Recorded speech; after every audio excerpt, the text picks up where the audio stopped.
streaming from the 22 News Broadcast Center. This is 22 News at 4 p.m. Digital Edition. Hey, happy Friday, and thank you for joining us for 22 News at 4 o'clock. I'm Nick Oresco. Before we get to your top stories at 4, let's bring in 22 News Storm Team meteorologist Brian Lapis. Another windy, breezy day out there, cooler, once again feeling a lot like January. Yeah, for real. And as we head into the weekend, more of the same. Not a lot of snow, but our fair share of cold air on the way. Let's take a look at traffic first. Getting ready for some Friday night fun and frivolity, and so far so good. Look at that, 91. Looking good from Longmeadow to Sunderland, and in between here in Springfield, 291 is looking good, 391 no problems. And the Pike from Stockbridge to Charlton also is running normally. Let's take a look at the wind. As Nick was mentioning, still got some gusts over 20 miles per hour, namely in Westfield and Orange. And these breezy conditions are going to continue, I expect, right through the overnight hours. As expected, temperatures right now are in the mid-30s, 35s, Westfield, Springfield, and Greenfield, 34, Northampton, 33 in Orange, and temperatures are in the upper 20s and low 30s right now in the Berkshires. Quick look at our clouds and radar with the west wind. We still have some lake effect snow showers coming off of Lake Ontario across New York State and into the Berkshires, and even a few flurries from time to time here in the Pioneer Valley, Hampden, Hampshire, and Franklin County. So don't be surprised if you see a couple of snowflakes here tonight. But generally speaking, we're dry tonight and we're dry through the weekend. We'll shed some light on with our 22 News Storm Team Skycast. Mike Johnson has won re-election to House speakership on first-round voting. Johnson did not win initially, and a second vote was expected to happen, but two GOP holdouts switched in support of the incumbent speaker. Johnson's weak grip on the gavel threatens not only his own survival as speaker, but Trump's agenda. Tax cuts and mass deportations are all at stake as Republicans sweep to power in Washington. Governor Maura Healey has signed a bill designed to lay down more rules for payment apps like Venmo, PayPal, and Cash App. Under the new law, the apps will be treated more like banks and other financial institutions. They will need to obtain a license and comply with regulations. The Healey administration says the goal is to protect both consumers and businesses against fraud. The governor says billions of dollars have virtually exchanged hands through these apps over the years.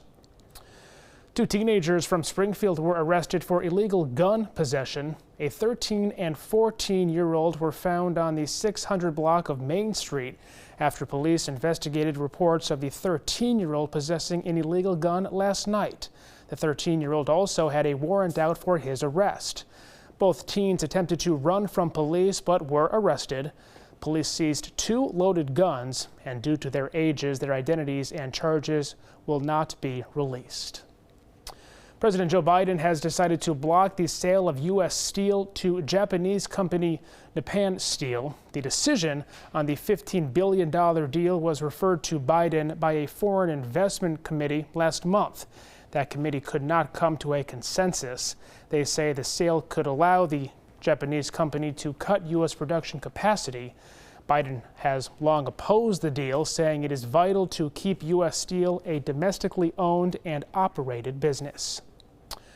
Back now with meteorologist Brian Lapis. This weekend, although dry, looks cool. Yeah, a little chilly and not a ton of sunshine either, the way things are looking right now. But still decent weather to get outside. You know what I noticed is that my clothing shrunk a little bit while I was away over the holidays, if you know what I mean. Yes. So I might have to go outside and get a little exercise. Yeah, rake some leaves that are still on the ground. Good idea. No snow, though, to shovel. No, but there is plenty of cold air around for the ski areas to make snow. So the skiing should be great this weekend. All right, we digress. Take a look. Clouds and radar here. You can see the lake effect snow streak across New York State and into the Berkshires and even into parts of Hampshire and Franklin County. We're going to keep the chance for a scattered flurry in through about 6, 7 o'clock. But the trend tonight will be for clearing. Notice 5 o'clock here this evening, mostly clear air, 7 o'clock. Oh, and while I'm at it, 7:30 tonight, Springfield Museum's Stars over Springfield. The Springfield Stars Club does this great kind of open astronomy house with telescopes and all sorts of interesting science programs around astronomy. Happens tonight, 7:30 to 9 at the Springfield Museums. And lo and behold, it should be mostly clear for stargazing tonight at the Springfield Museums. All right, evening temperatures in the 20s, overnight lows in the teens and 20s here tomorrow. And notice the clouds back. The wind will be back here tomorrow. Partly sunny to mostly cloudy, and the chance for a flurry with a high temp of 28 to 32 tomorrow. We'll update what Sunday looks like on 22 News at 5. Reports show cancer-causing chemicals are found in a number of products the public uses on a daily basis. Connecticut Senator Richard Blumenthal is calling on the EPA to set up rules and protective measures to help keep the public safe. They can range from a ban, as has been done on asbestos, to restrictions in amounts that can be used of formaldehyde, to warnings and labels.